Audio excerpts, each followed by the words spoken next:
Aylanıp da alçalayan göçümü köçü, millet içire restoranla barlarda.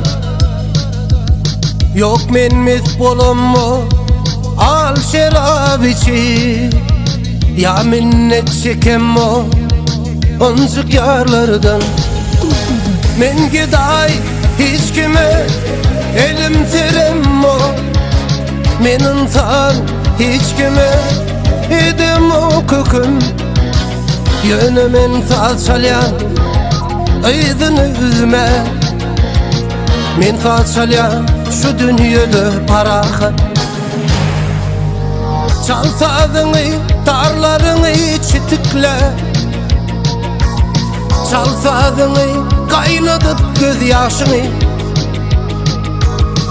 Boy üstünden gülü versin tüpükler, ünüs verme çalsadığını yaşlığım. Millet şerap tüdye, sen gözün tüdye.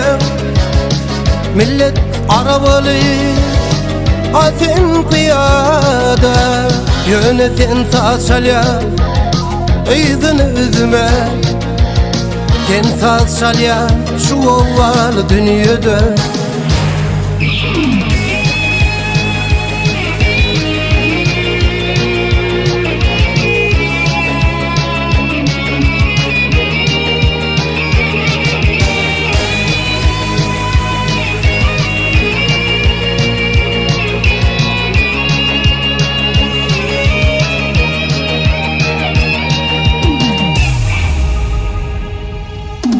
Men dünyadan doymadım, doyurdular deyuslar. Aşkın tacın sıpırdılar başımdan. Veyran bolmuş öne şokum yurtlar. Bir men kaldım şolum kıcı bolşumdan. Barlı vaktim meylis kurdum barımdan. Yoksuz vaktim yeketine geçmedim. Gördüm men karağıma kardılar. Deryadım men kurak kalım çeşmede. Yığrenliler aşıtı yönüm için, meydimi öz hoşum bilen yaktılar. Kovalı dünyadan gidecektim kaçıp,